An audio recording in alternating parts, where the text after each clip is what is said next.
Tu vois, le monde se divise en deux catégories.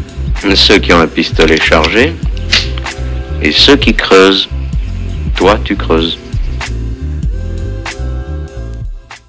Salut tout le monde et bienvenue sur l'écran fou, et aujourd'hui on revient parler un petit peu de l'actu, notamment autour de Disney et du virage à 180 degrés qu'il est en train d'effectuer, autour de sa politique idéologique et qui est en cours d'impacter sur tout le processus, donc aussi bien production que marketing de l'entreprise. Alors on avait vu dans une précédente vidéo, que je vous invite notamment à consulter pour plus de détails, voilà, je vous mets le lien dans la description, que là où Disney se sentait toujours protégé de faire ce qu'il voulait en termes d'idéologie et de politique d'inclusivité tant que l'administration démocrate les protégeait, eh bien tout cela était désormais terminé, surtout depuis que en fait un décret a été signé sous la gouvernance républicaine, que désormais toute politique de DEI dans l'État fédéral serait désormais considérée comme illégale. D'où le fait que désormais beaucoup de médias défenseurs jusque-là de ces idéologies ne vont plus dans le sens de Mickey parce que les subventions énormes qu'ils touchaient grâce à l'administration Biden, tout ça c'est fini, hein. Donc toute la presse mainstream qui allait dans le sens de Mickey, désormais va y en avoir déjà beaucoup moins. Et on avait vu également que Disney avait décidé de supprimer les messages de prévention qui précèdent certains films animés. Donc vous savez, ces fameux messages qui dénonçaient des approches considérées comme contraires à la bien-pensance de Walt Disney. Donc ils avaient également mis fin au programme Reimagine Tomorrow que Bob Iger avait mis en place en 2019 et qui était en fait un programme d'inclusivité totale. Et surtout, on avait fini par découvrir que la rémunération dans l'entreprise dépendait de la promulgation de cette inclusivité. Et donc forcément, Bob Iger, qui avait mis ce système de rémunération sous forme de prime, savait que ça le servait en premier pour notamment bien rembourrer son matelas, hein. Désormais, tout ça, c'est terminé. Donc, dorénavant, si tu veux gagner de l'argent à travers ton entreprise, ça va devoir dépendre du succès financier de celle-ci, ce qui implique de devoir resatisfaire le public et lui redonner confiance en l'entreprise aux grandes oreilles. Voilà. Donc oui, Disney s'affaire dans cette tâche, même si bon, ce ne sont que de petites manœuvres pour le moment, mais difficile d'en voir une réelle conviction sur le long terme. Si ce n'est quand même que de nombreuses choses sont également en cours et qui semblent vraiment confirmer ce revirement de l'entreprise. Surtout quand le bilan en ce début d'année ne semble pas très positif, hein, quand Disney+ a récemment perdu beaucoup d'abonnés et que les blockbusters de ce début d'année ne présagent rien de bon. Je le rappelle quand même, Captain America 4 est un flop total au box-office.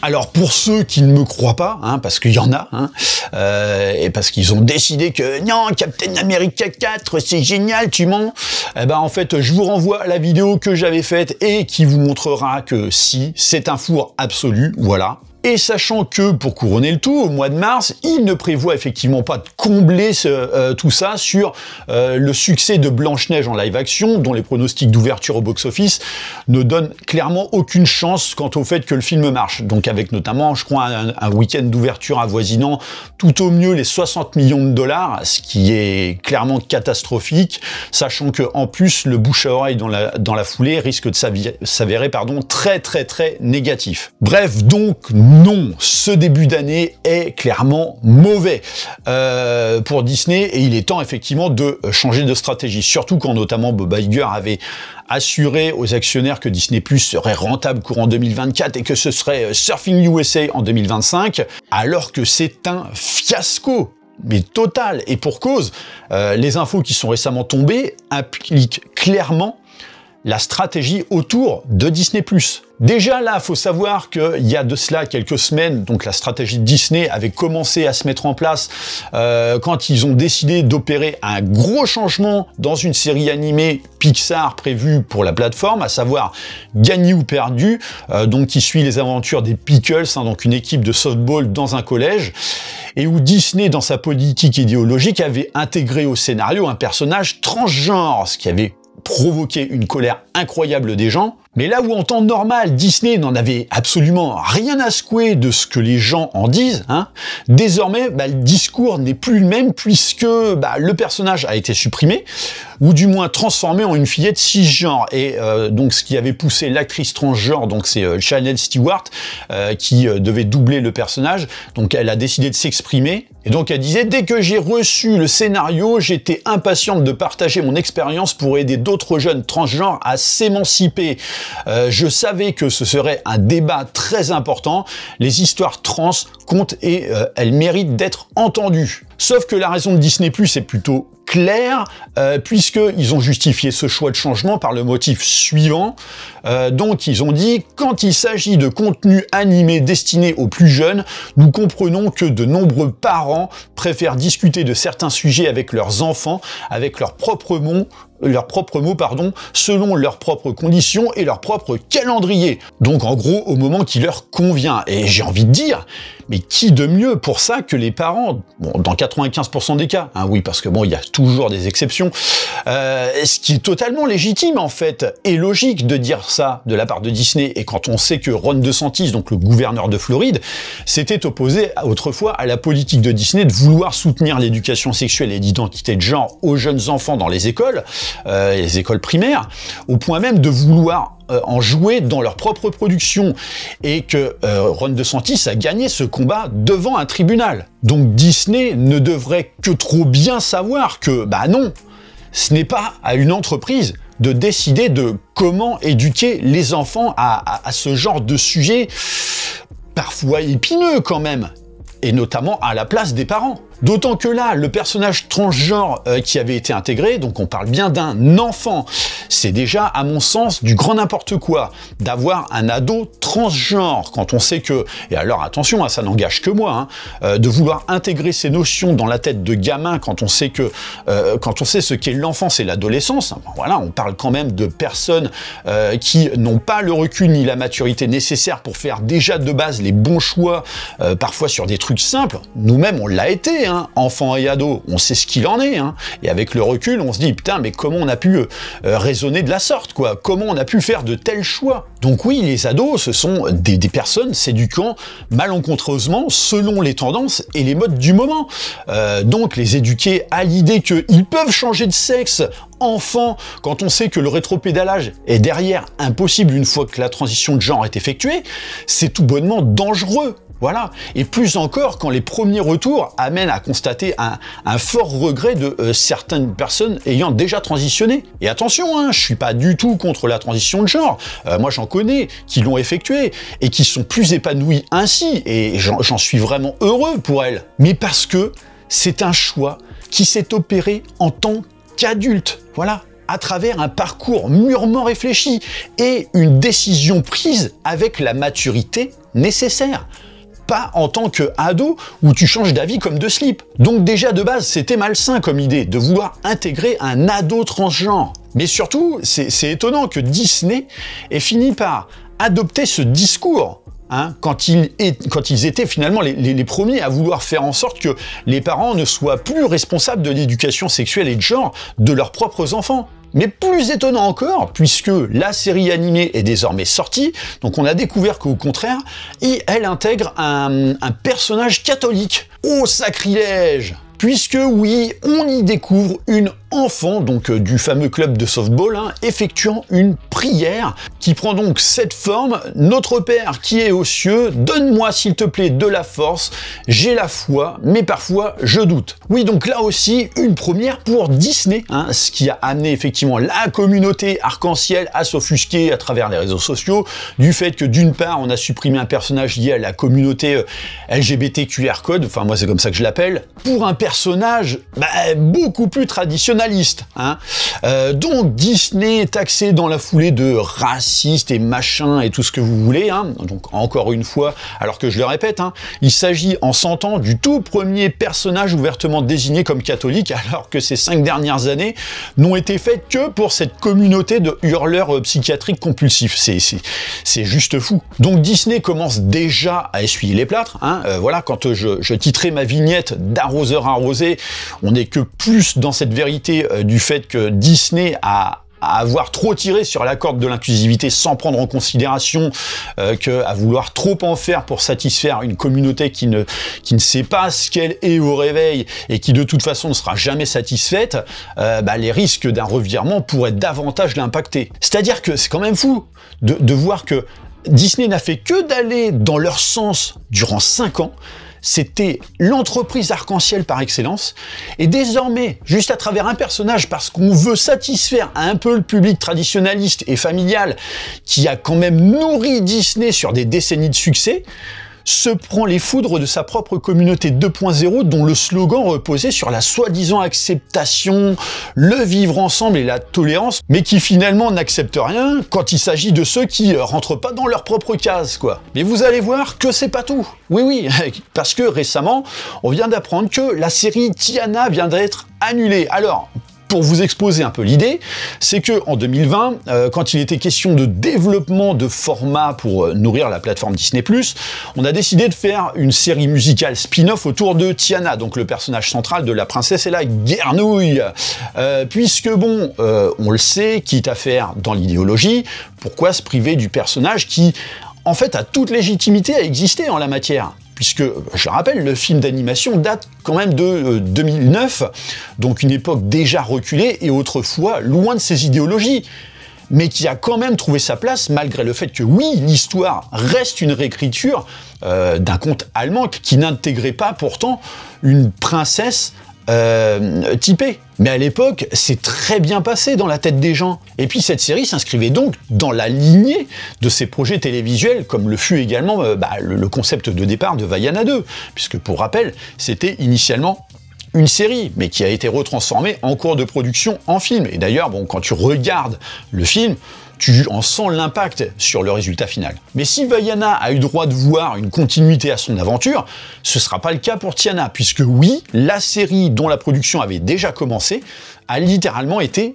annulée. Et là, c'est d'autant plus ironique que la décision implique Disney de se faire taxer de méchant par les woke, donc on va voir ça, alors qu'en vérité, cette prise de décision n'est absolument pas liée au virage à 180 degrés qu'opère l'entreprise par rapport à l'idéologie. Non, ça n'a rien à voir avec le rétropédalage en la matière, d'autant que comme je le disais, Tiana, c'est un personnage qui a été accepté dans la conscience collective, même si, oui, aujourd'hui, forcément, avec le ras-le-bol, certains traditionalistes y verraient quand même un signe d'insistance dans cette idéologie d'ordre toxico-progressiste, parce que, en fait, la saturation existante a amené certains à une intolérance totale. Enfin, c'est quand même fou quand on sait que la base du discours de cette idéologie, c'était normalement la tolérance et que on a tellement forcé le trait que ça a eu l'effet inverse complet, quoi. Alors que pourtant, dans le courant des années 2010, les consciences commençaient à changer en la matière.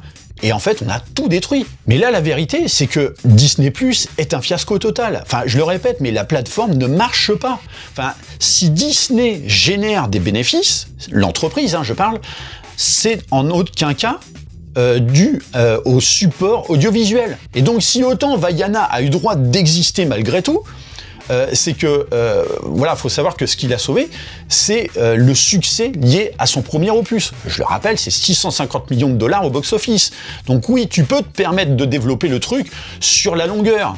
D'autant que les produits dérivés liés en plus à cette franchise fonctionnent plutôt bien. Ce qui n'est pas le cas de La Princesse et la Grenouille, qui déjà, au box-office, n'a récolté que 267 millions de dollars à travers le monde, donc un film à peine rentabilisé, et dont le merchandising n'a pas plus la cote que ça. Donc, à l'heure où ta plateforme doit subir une véritable réforme, parce que tu avais dit qu'elle serait lucrative à mort, alors que ce n'est pas du tout le cas, je le rappelle, même leurs productions phares liées à des franchises initialement à succès font un bide. Voilà, c'est le cas pour Marvel, mais également pour Star Wars.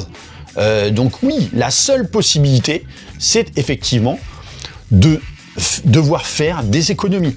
Et c'est là que trouve l'explication de l'annulation de la série Tiana. Parce que Disney sait qu'il va s'agir d'un projet déjà coûteux, mais qui ne rencontrera pas le succès escompté. Au même titre que, par exemple, à l'époque, Disney comptait beaucoup sur le succès des séries comme Willow ou The Acolyte, dont des saisons 2 étaient déjà prévues, et que finalement, le fiasco a été tel que, pour ces séries, la fin du match a été sonnée plus vite que prévu. Et même pire encore, pour alléger la plateforme, parce que dans un souci de limite de stockage de contenu de la plateforme, ils doivent choisir quoi mettre dessus. Ils avaient carrément décidé de virer la série Willow, pourtant un contenu original Disney+, mais pour faire de la place à d'autres contenus voués à faire beaucoup plus d'audience. Donc la série Tiana, est-ce que tu prends le risque de boucler une production coûteuse et apparemment pas satisfaisante d'après les premiers retours en l'état, quand tu sais que de toute façon elle va pas rencontrer le succès, d'une part parce que c'est pas un personnage ultra populaire dans la conscience collective de Disney, et d'autre part parce que il entre désormais dans le cadre de l'idéologie que les gens n'acceptent absolument plus, et pour laquelle tu dois réduire la voilure. Non, forcément, tu ne le sors pas, tu limites la casse, c'est purement stratégique. Et puis c'est surtout que Disney opère également une réduction d'effectifs, oui parce que ça c'est un petit peu la grande manie de Bob Iger, donc le PDG de Disney, donc le licenciement de masse pour faire des économies, mais t'inquiète, lui par contre son salaire il augmente drastiquement tous les ans. Non mais c'est là toute l'ironie quand même, parce que normalement ton salaire dépend de ton effort et de ta productivité, et surtout des bénéfices que tu fais à ton entreprise, surtout quand tu es coté en bourse. Mais non, lui c'est tout l'inverse, moins il performe et plus il gagne, c'est incroyable. Mais t'inquiète, ça va, personne ne dit rien. Pire, il est même applaudi par le conseil d'administration et les héritiers Disney. Donc licenciement notamment au studio de Vancouver, qui est en partie lié à la production de cette série, et sachant que un autre film était annoncé sans qu'on ait trop de détails dessus, et qui a été annulé lui aussi à travers la même annonce que celle de l'annulation de la série Tiana. Et c'est là encore qu'apparaît toute l'ironie. C'est que si Disney a fait ce choix dans une intention tout à fait légitime d'économie, parce qu'ils avaient pris conscience que le fiasco tomberait encore une fois à la sortie de la série, ils subissent là encore les affres de la communauté qu'ils ont tant défendu ces dernières années, donc taxés sur les réseaux sociaux de racistes, misogynes, machinphobes et tout ce que tu veux, alors que pourtant ces gens-là n'en connaissent même pas les raisons claires de cette annulation. Donc comme je le disais, à avoir trop bercé de validation en tout genre, des communautés capricieuses, alors qui prônent la tolérance, mais la tolérance que dans leur sens, effectivement, ils ont la preuve que cette propre communauté woke n'hésite pas, sans le moindre scrupule, à leur tirer dans les pattes pour, on va dire, le moindre changement qui ne va pas dans leur sens. Justifiant un peu plus que non, la bien-pensance et les courantes vertus sous couvert de tolérance n'existent finalement pas. Et prouvant que ce ne sont, que des gens qui crient très fort, sauf que, ces gens, en fait, on l'a vu depuis 5 ans, ils n'apportent rien à la société, ni du fric, ni la tolérance qui était recherchée de base par le progressisme, comme je le disais tout à l'heure. Cette idéologie, quoi qu'on en dise, n'est que intolérance et division. Et ce fait ne fait que le confirmer. Mais en attendant, Disney reçoit par cet acte la démonstration qu'elle n'a pas défendu les bonnes causes, ni les bonnes personnes, et qu'elle doit en payer les conséquences. À savoir de devoir effectuer un rétropédalage pour revenir à une productivité plus créative, plus artistique, mais aussi forcément plus lucrative. Tout ce que Disney n'a pas été à travers ces 5 dernières années, mais que la confiance du public de base, oui, effectivement, elle va quand même être très longue à reconquérir, mais aussi tout en acceptant de se faire insulter par la bête qu'elle a nourrie durant 5 ans, quoi. Donc une véritable prise en tenaille, et donc un changement majeur de stratégie qui est clairement visible désormais, mais qui ne va pas se faire en un claquement de doigts. La descente aux enfers, je le répète, c'est faite sur 5 ans, donc une remontada, c'est beaucoup plus laborieux, et surtout, rebâtir sur un champ de ruines, c'est d'autant plus compliqué que la direction actuelle est, elle aussi, en pleine transition, puisque je le rappelle, le PDG Bob Iger est prévu de quitter ses fonctions d'ici 2026. Donc on va suivre ça de près, encore une fois, et voir un petit peu le changement, enfin les changements qui vont s'opérer au sein de l'entreprise aux grandes oreilles, pour un petit peu sortir de ce que j'ai baptisé l'âge de merde. Hein. Oui, parce qu'à côté de ça, même l'âge de bronze, c'était autrement plus glorieux. Hein. Donc voilà, n'hésitez pas en tout cas à me dire dans les commentaires ce que vous pensez par rapport à toute cette situation. C'est vrai que c'est quand même relativement intéressant de voir que là où on pensait que ce serait que des petites manœuvres, qui seraient peut-être juste pour endormir un petit peu la gouvernance républicaine actuelle, il y a vraiment beaucoup de petits changements qui s'opèrent et on sent véritablement un changement total de stratégie, voué notamment à faire en sorte que il faut désormais que l'entreprise revoie un petit peu sa politique, revoie un petit peu sa stratégie là aussi pour redevenir lucratif et que oui, pour que ce soit lucratif, il faut ratisser au plus large, quoi. Et qui dit ratisser au plus large, dit forcément, qui est-ce que tu contentes en premier? Est-ce que c'est, on va dire, une communauté qui représente, allez, je sais pas, et je vais être, on va dire, très optimiste, hein, qui représente 5% de la population mondiale, ou les 95% restants? Effectivement, hein, comme disait un grand philosophe, je crois que la question, elle est vite répondue. Donc voilà, en tout cas, n'hésitez pas à me dire dans les commentaires ce que vous pensez par rapport à tout ça. Bien sûr, pensez à liker et partager la vidéo, pensez à vous abonner à la chaîne de manière à vous tenir informé des prochains contenus. Et comme d'habitude, moi je vous dis à très bientôt pour une prochaine vidéo. Allez, bye!